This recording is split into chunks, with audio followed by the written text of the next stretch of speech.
Hi guys, welcome to our workshop Wednesday. This is like my favorite day now. Is it your guys' favorite day? Because it I is mine, and love it. I used to hate Wednesdays so much, but now they're always exciting. Today, Bethany is doing our workshop for us. She's going to give us all the tips and tricks and motivation we need about running challenge groups in a way that really motivates people to engage with us, because there's nothing worse than putting all this effort into running a challenge group and then not having anybody participate or having it be quiet.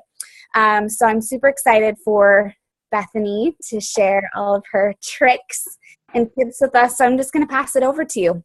All right. Start, Bethany. So I'll jump right in then and just get into kind of what the whole idea is on challenge groups. Our team has gotten real good at these lately. Like everybody's real on point with making sure that everyone's really participating, which is great because I've been in challenge groups in the past where like they only if anyone was in the health bet, it was awesome at the beginning, and then it just ended up being like posting just for like points and like to get the cash, and you know, everybody won what, $16. So it just ends up, I know, Paula. It ends up just not as rewarding. And it's just kind of repetitive. We were even talking this morning in like our little success pod about how like challengers sometimes just end up repeating the same thing over and over again, post like the same thing every day. And yes, they're participating, but it's not different. It's never like changing. Anyways, so just to go over kind of what the point is of a challenge group if you're hosting your own, because I think we get kind of lost on it, just getting used to seeing ones over and over and over again. The whole point is really for accountability and encouragement. We're trying to help people with their weight loss, with their gains, with whatever kind of health goal they're looking for. And they really want to feel a part of something. So that's what we're trying to get them involved in. We're trying to create something for them to get plugged in.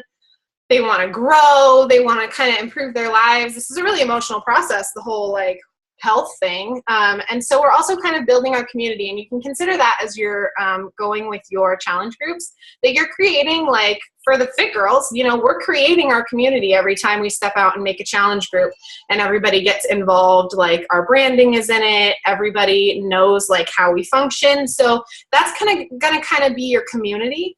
And this is an important part of your business then. And also know that getting people engaged is a constant process. It's not like you can notice one day, oh, like only one person posts in the group and I have 40 people. It's not like you're going to get all of them to come back right away. It's really hard. So usually you want to make sure that you have the right engagement from the get-go. So make sure that you're constantly posting.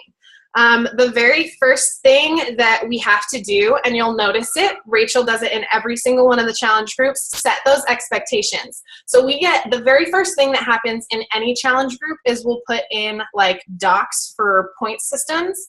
It tells you how much to post, how many points you can get, without having a conversation with every single person, which you can do that too. That's exactly how we set the expectations for how they're going to engage in the group, and it helps them know exactly how they can. If you don't ever tell them how to, they're never going to do it. We'll just, like, I know for me as a challenger, the first few challenges I was in, I was just quiet because I was like, I don't really know how to participate.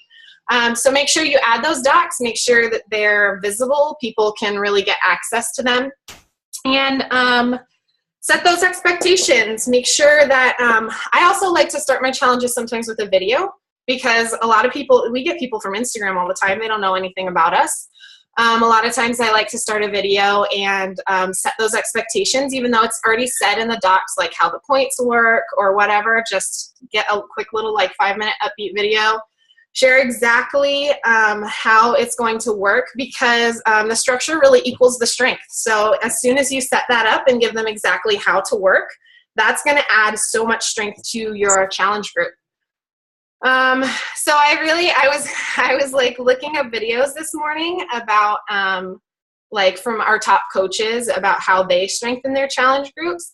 And I really liked this one thing that I would love to implement. And like I said, Rachel's already doing this because she's putting those docs out all the time. But Melanie Mitro uses a doc that she made herself that does like a 30, 60, 90 plan. This is an excellent way to help your guys' engagement with with your challengers, with that 30, 60, 90 days, you can set their goals, their benchmarks. You can check in with them every 30 days, 60 days, 90 days, and kind of give them a deadline like, hey, you signed up a week ago. Here's the stock. Give it back to me. Let me know what you want to do with your goals. And that kind of helps them. The more engagement that you have with them, the more they're going to know that you're paying attention to them. They want to know you're paying attention. So when you're paying attention, they're going to be able to be like, okay, I need to show up for this thing. And again, provide that clear outline. Just like, I don't know. I've never been document crazy. I've never been like, this is just me. Poor Rachel. 9 times out of 10, she's always like, Bethany, did you read that thing? And I'm like, oh yeah, I skimmed over it. She's all, did you get the details? And I was like, no. Like, it's awful. But guess what? They're there. So when I'm upset that I didn't do something because I didn't know, not her fault. It's mine. So at least that's there for your challengers for kind of an accountability tool. Like, hey, remember I provided you with X, Y, and Z. So there's kind of no reason for you to not be successful at this. It kind of covers our butts a little bit. It does. Like, I try to post things multiple ways, like in a welcome video, in a document, in a pin post. Like I try to do things like in 3 different places because we all know with the health bet, people didn't know that they needed to post. I did it. I didn't post a picture with like one Shakeology, and so I didn't get my $16, guys. Yeah, because Bethany was like, I didn't know you had to include a picture of your Shakeology. And I was like, how did you miss that? Like, but it's true. We're busy. So people, they learn different ways. They're not going to read everything, or they're just not going to remember. So documenting things and putting them in multiple places is always helpful.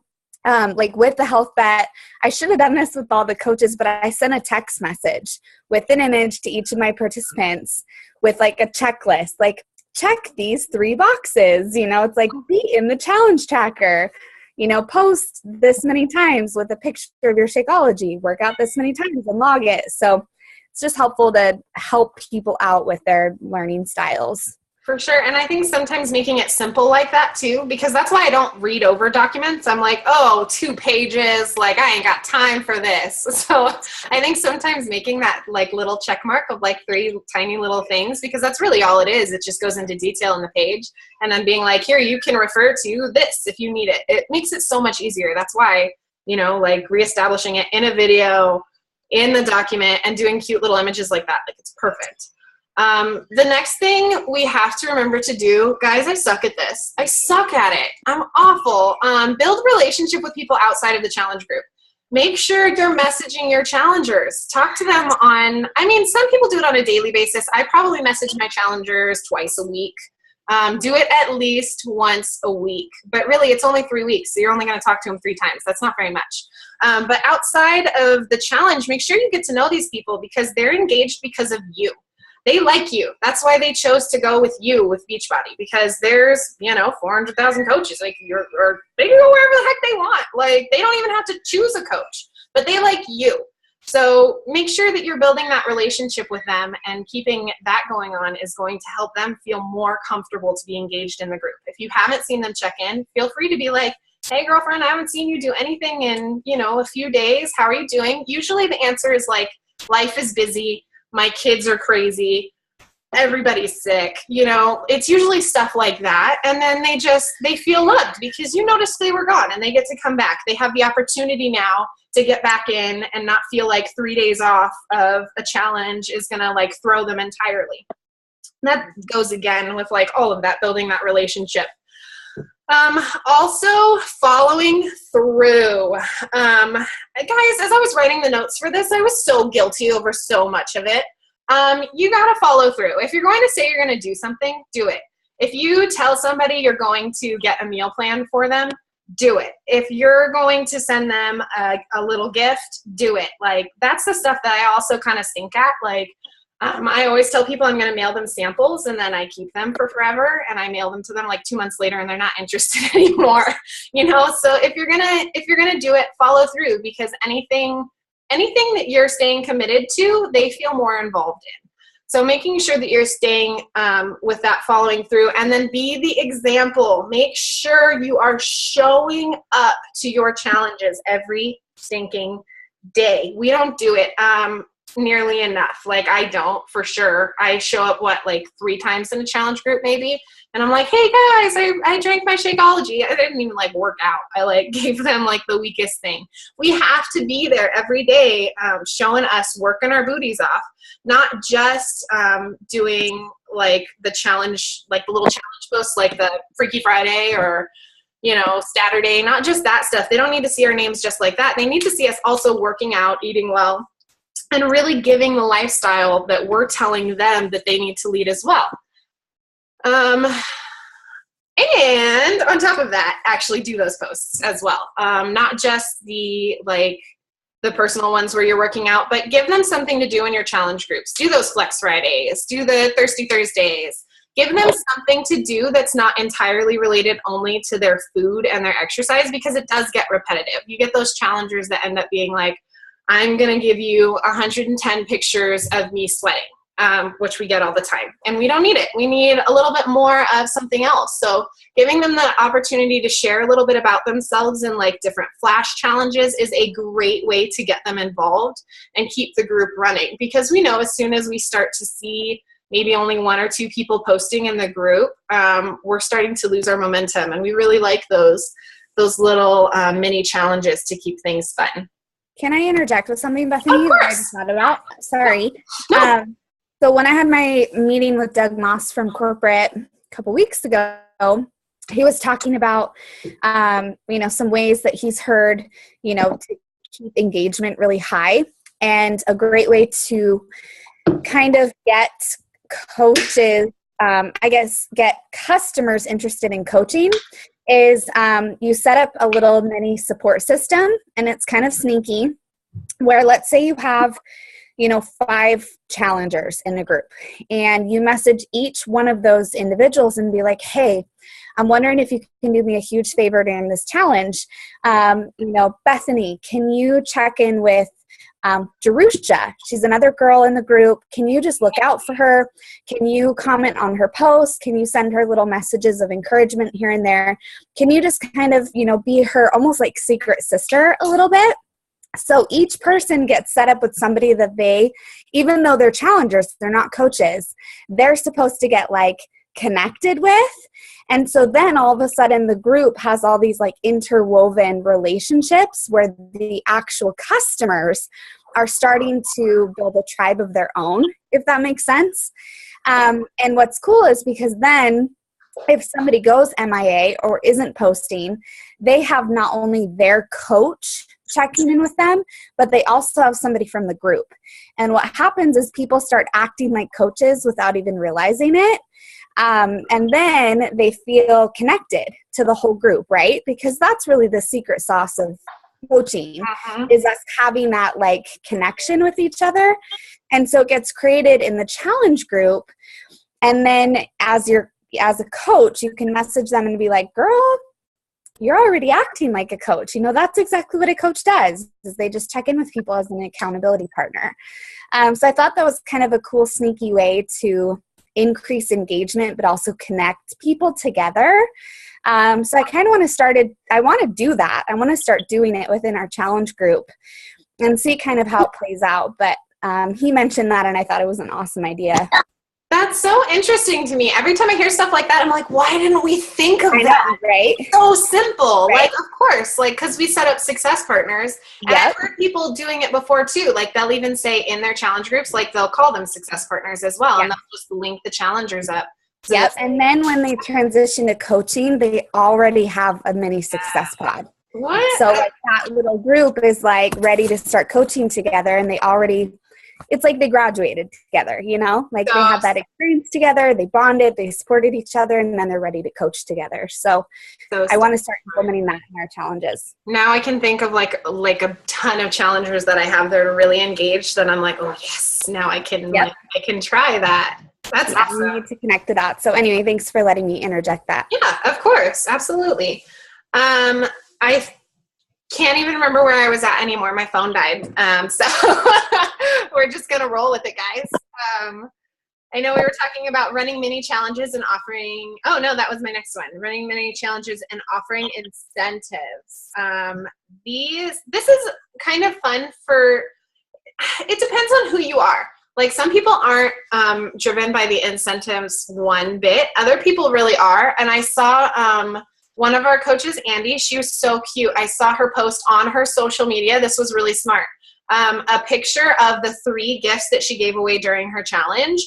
And she like pointed a little arrow to it and was like, this girl got this one, this girl got this one, and this girl got this one. And she was like, I don't usually post this, but these girls did so amazingly. Like she added value to it. But I love that kind of stuff that like they're getting recognition and they're getting the incentive. So like they have the whole shebang. And really the recognition for me, like, I don't know, I go back and forth. Sometimes I want recognition, sometimes I want incentives. So it just really depends on where I am. The incentives sometimes are really awesome. Like a $10 gift card to Amazon is like, I need $10. I like that. But also the recognition can be like another huge part, especially for your challengers that have made really, really good progress. Blow them up on your social media or other people in the challenge, like other challengers from other coaches. Feel free. Like I have a few really, really stinking great challengers that like refuse to coach, but I blow them up on social media. And it always, after I think the magic number is 3 times. After 3 times sharing them publicly, they're always like, okay, I'm ready to coach. It's magic. So definitely make sure that you're recognizing your challengers publicly, or even in your group, let your other coaches know to like encourage her, talk to her, do the same thing, and stay engaged. Comment daily. I can't stress this enough. Make sure that you get in your challenge group and don't just let Hootsuite do your job. Check in and get in those comments and dig in and talk to people and love on them and make them know that they're doing a really stinking good job, because that's where the relationship part comes in. That's where the comments are. You can't just like everybody's post and assume that they're still going to keep posting, because it's not going to happen. Like eventually they're not going to feel enough connection to you. So they really want to hear about how well they're doing and the progress that they're making. Bethany, I sent you your notes just to you in here in case you wanted them. Oh, okay. Cool. Thank you. I saw those kind of scrolling as I was going. Good. Thank you.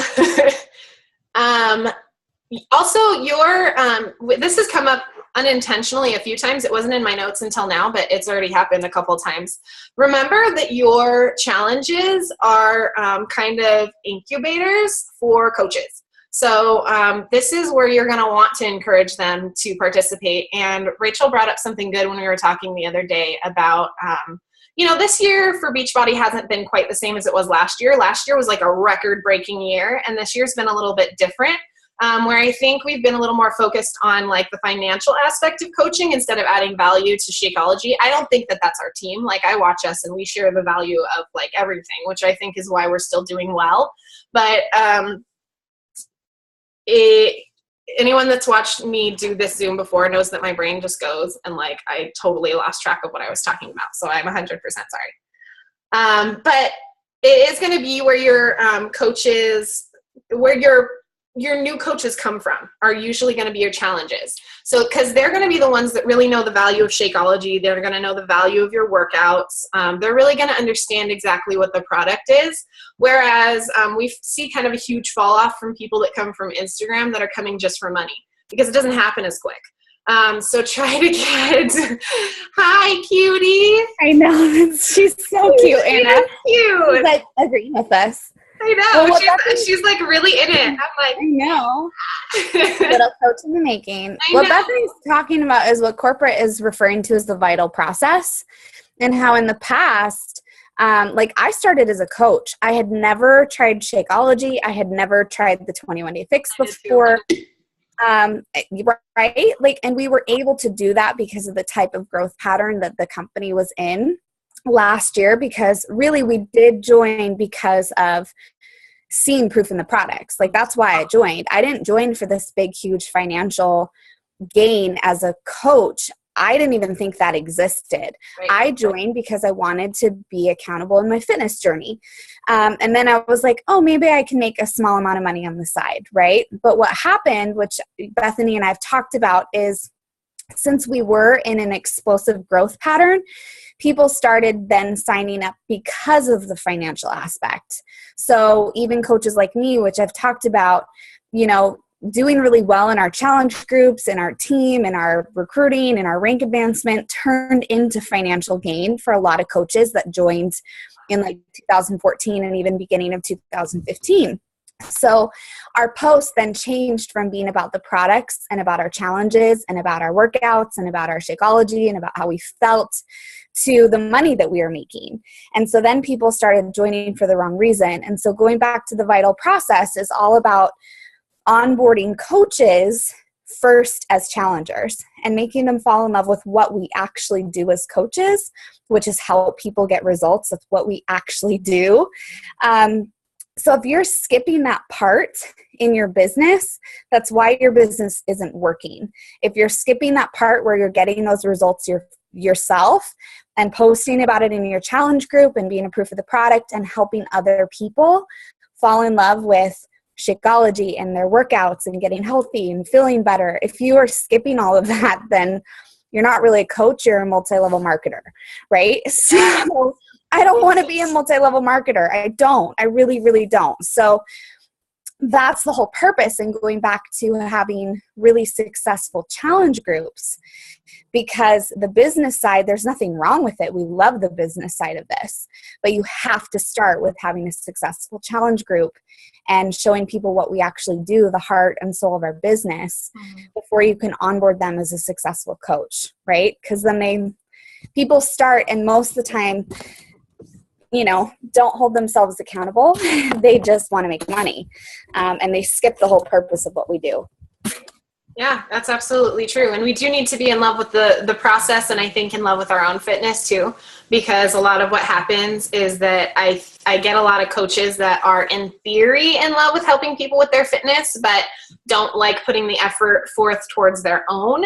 And that makes it really, really hard, because then we're just missing that vital behavior of being a product of the product. And then it just makes it harder. So getting them really engaged in the challenges, just like she's saying, whether they're starting out as a coach now and they're getting engaged in the challenges, or if they're, this has my brain going all over places now, because I have a bunch of coaches that are not very active in challenge groups because they're busy helping other people, which I get. But if you're not in the challenge group, you're really not feeding yourself enough to help others. Because there's a lot of motivation and encouragement and inspiration in there. And that's also going to be a lot of I have a hard time posting on my social media when I don't get involved in my challenge groups, because I don't know what's going on. I don't know what people's progress is. I don't know the motivational quotes that are going around. My head isn't spinning with high quality thoughts when I'm not involved in my challenge groups. So that's the stuff that you really want to get your coaches connected to and your challengers, because that's going to help them just be on a higher level, period. But you are going to find your best coaches from challengers that are engaged and willing to be committed to this kind of lifestyle. Something else that Melanie Mitro mentioned, and I love this, and I'm totally doing it, is that she asks questions weekly about on a scale of 1 to 5. And I think she talked about doing this more on a personal level, messaging people weekly and saying on a scale of 1 to 5, how did your workouts go? How is your nutrition? And did you drink your Shakeology? I think that would be a really fun thing to put in the group as a poll to see kind of the progress overall, because you're going to see that little line boop, move over, and we're going to see how many people are actually being successful right now? How many people can we encourage? How many people paid attention to this post and actually answered the simple 3 questions? It's just a poll. It's really easy. I think that actually in a sneaky way tells us a lot about how engaged our challengers are and how well they're really doing in their nutrition. Even if daily we had just a quick little poll about did you drink your shake, and gave a point for it. Something like that would be really fun. But she said that's a really nice tip that she uses for people to keep them engaged, because again, that accountability, they know Melanie is going to message them at the end of the week and say, hey, how did you do? And that's really what we're here for, guys. We're here for the accountability, and they can get drowned out in those groups, especially when you have big challenge groups. They can just disappear in that feed, and we don't want that to happen to them. We really want to make sure that both in the groups, which is why we're commenting on them, so that they know that we know they're there, but also in real life, we know that they are people and they're going through stuff. Hey, how's your life going? How is your nutrition? How many times did you exercise? I think I can't stress enough to my challengers as well, like, it's okay that you ate a cheeseburger 3 days in a row. Like, it's okay. Like, you're not done being into fitness because you ate cheeseburgers for 3 days. It's okay. Like, I think that's part of it too, is because we get really down on ourselves. And that's usually how people do. They're like, well, yesterday I ate a candy bar, and then today I ate a cheeseburger, and then the next day I'm really thinking about eating some cheese fries too. And I'm like, you're not a bad person for wanting food. It's okay. Like, so that's what we're here for, that accountability. You know, we got to be there to be able to say it's not bad that you're human, because we do feel we beat ourselves up pretty hard over our nutrition, I think. But then to say, I'm also here for you. I do the same thing. I'm usually like responding with, yeah, I ate my kids' Reese's last night. So they relate to that. People need that. They need to know that, like, that you are also there for them. You're totally human as well. But hey, tomorrow we're picking up. I even had that offer one of my girls, I think 2 days ago. She was like, I haven't been able to go shopping. I can't make a shopping list. I don't have any time. I just got a new job. My husband's at work. Daycare is crazy with the kids and everybody's sick. And I was like, cool, let me find you a 5-day meal plan. It has a shopping list. That's easy stuff. It's on our website, guys. Like, we have so many tools to be good challenge leaders for these guys that it's like, there's like no excuse for us to not help them be successful. And really, that's my last point, is that we're their cheerleader. So be that cheerleader. Make sure that you're talking to them and loving on them. It's different for everyone. I wasn't always great at like checking in with people personally. I'm usually flip-floppy. I'm usually like, I'm either good at checking in with them personally, or I'm really good at being in the group. I'm not usually both at the same time. But we need to be both at the same time, because this is an emotional and physical process for them, for all of us. Like, I don't know. I feel like I break down crying about my fitness all the time. So I know that other people do it too. And we need to be able to support them through that and provide a lot of love for them, because this is a process in which we're, we always get the same feedback for our team, that we didn't realize that there was like such an amazing group of women that like really love each other and like can really support each other. And that's really the environment that our challengers need too.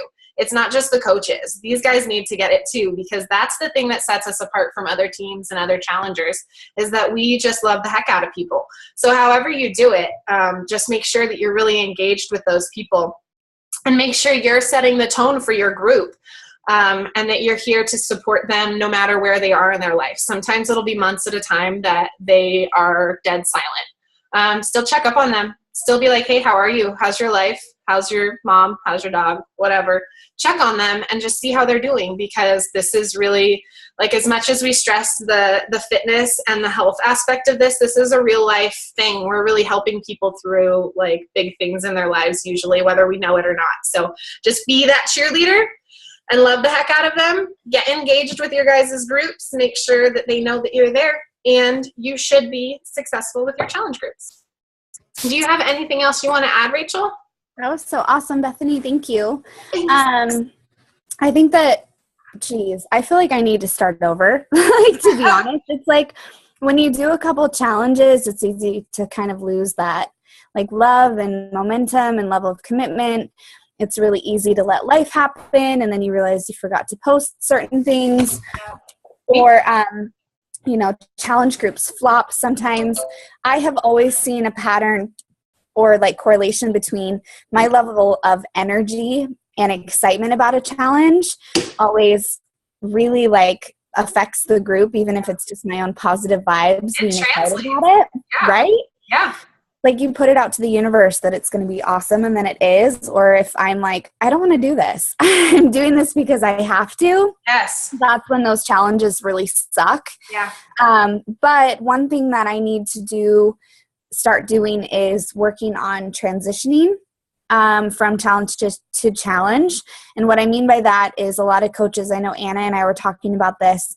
Raina Odell was the one who shared kind of like her little blurb that she shares to transition people from challenge to challenge.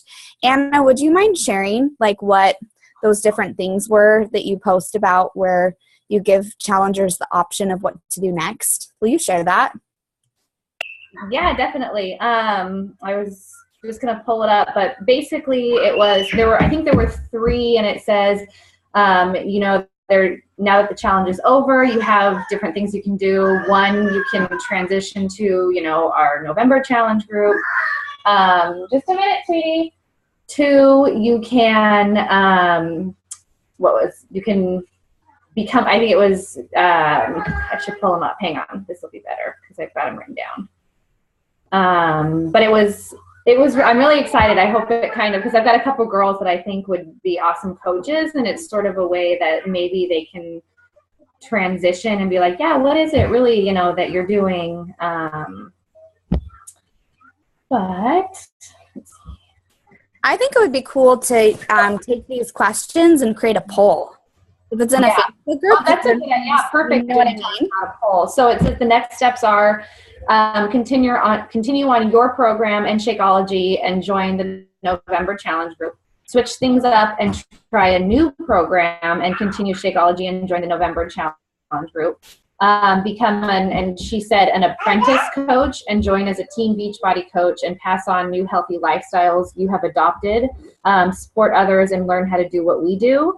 And then the 4th one was just to say gracefully bow out, maybe, and then list a bunch of things, reasons that they may not be able to do the challenges anymore, and give them an out so that they don't have that guilt. Like you were saying, Bethany, they feel guilty because they ate a cheeseburger, and it's like, no, it's okay to step back, and then it says, and then get back to me when you've settled back into life and are ready to do challenges again. So. But yeah, I'm really excited for that. I thought those were really impressive. Can you post that in the team page? Absolutely. Yep. Because I think that would be really helpful. Just for us to get in the habit of like posting that as a poll at the end, or however we want to do it in the challenge tracker app. Yeah. That's another one that I'm like, how did we not think of it? These things are simple enough that I'm like, gosh, yeah, it would have been so easy. But I'm glad that we find this information, because obviously we didn't think of it, and we can really change the way that we transition people with doing this. I've even seen someone, I didn't like it, but maybe if it was executed a little differently, I would have. I liked the idea. They actually took the last week of their challenge group and they turned it into, they really sneaky turned it into a sneak peek into coaching. Yeah. And I didn't love it because it was a little too in your face for the challengers that really didn't want to coach. But I did like the theory of adding value to coaching through the group. Maybe I would tell my team in particular at the end of every group to be like, all right, we're in the last week. Start sharing your stuff about how much you love coaching and why, and start planting those seeds so that people at the end of this go, okay, I was successful in my challenge. I was able to encourage others. Maybe I really want to do this as a coach. A lot of people don't even know it's an option. I think that's true. You know what I mean? Which is weird because I throw it at people left and right. I'm like, y'all are coaching. So I think that this gives them an opportunity, and people like to do things in pairs, right? So if they see another person, because, okay, I'll tell you guys what got Sarah Mayo and Whitney Webb, right? So Sarah Mayo is my coach. Whitney Webb is her sister coach and success partner. They were both in multiple challenge groups with Paige Casto, back to back, just as challengers. And they got a lot of great results, and they loved it, and they had fun. Well, Sarah became a coach in, December of 2013. She became a coach.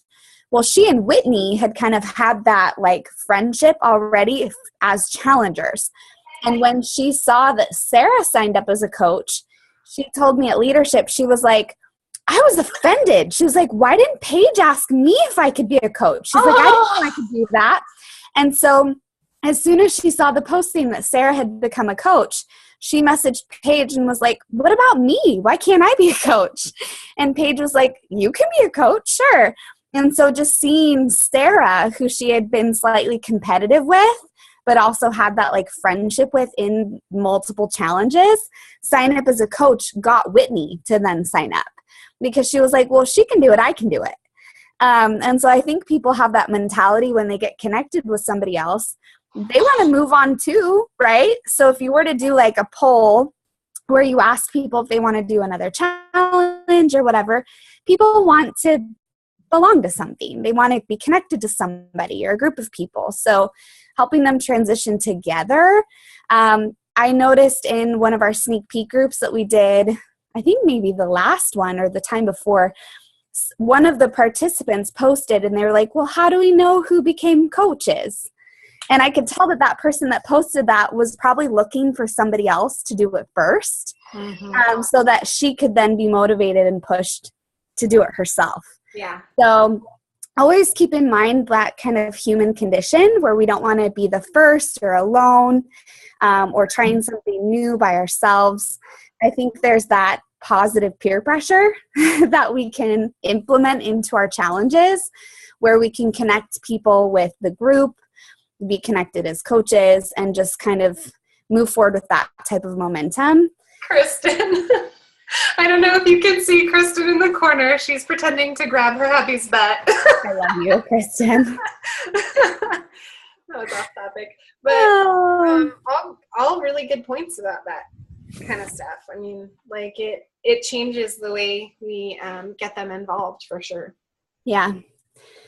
All right. Any other questions? That was awesome. I feel like I have a lot of good ideas to start our challenge group next week. Reading it, I was humbled out, and like listening to people's, like I was listening to Coach Caleb and Melanie Mitro mostly, and then like picking up little pieces from other things. And I was humbled. I was like, oh man, I've just been going through the motions with my challenge groups and then wondering, why do I not want to do them? Well, because I didn't do anything fun. Like it's not brand new. I didn't like really engage with people. And it makes it fun for you too as the coach. The more you talk to people, the more you get to know them, the better it is. So we want to keep that engagement up on our end. For sure. Awesome. Well, I have a whole list of things that I need to get back to implementing and doing. Me too. I'm excited when I learn this stuff. This is the importance of PD, guys. This is why we're supposed to be watching those videos and stuff, because we're supposed to be able to be like, oh, like create a new fire in us with the information that we have, because we get lost in our daily lives. We're all busy. Every single one of us on here is moms. There's nobody that's an exception to that. So we're all crazy in our lives. And with like new programs launching, we're all starting Core de Force or Ultimate Reset or 3-Day Refresh. Like, get that fire back again. You know what I mean? Like, and help other people feel that energy and momentum and excitement of what we do as coaches, because worst case scenario, they're actually going to get results because they love being a part of what we do. And our job is to make fitness fun, because most of the time it's not. So I know that we can do that for ourselves and for other people. So thank you so much for all your research and tips. Of course. Quick show of hands. Who has read or is reading The Universe Has Your Back? Anybody? Oh, Jerusha, girl crushing on you. It's good, right? Today.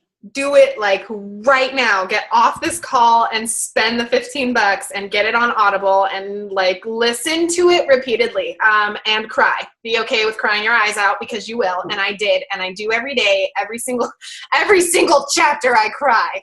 You're making me really happy, because like I've been a broken record about this, so to hear you repeat it, I'm like, yes. I am repeating it to everyone, and that's why when I get a chance to talk to you guys, because when I find good PD that really like touches my soul, because there's a lot of PD that I like read 3 chapters of and I'm all, bye. Like, I don't care. But stuff that really like helps me build on an emotional level, because I think that's what we all connect with on this team. Is like stuff that you guys need. So if you guys haven't yet read that book, even like we have a few people that like one person has an Audible account and then we share it with multiple people. Do that. That's me. Hi. Yeah, I wasn't going to put you out there. I wasn't going to be like, here, give the book to the whole team. But everybody's getting it. Yeah. Proud of you. You're going to love it. It's awesome. So you guys get that chance. So that was my little part. The next book that I'm going to be reading is The Energy Bus. Which I've heard is incredible. So I'm really going to be pushing personal development a lot more than I have been because I didn't do it the first year of my coaching career. And which is amazing because your business is popping. I don't know why, because I just, anyway. Tori said the book is, what's the book called? The Universe Has Your Back, and it's by Gabrielle Bernstein. Yeah.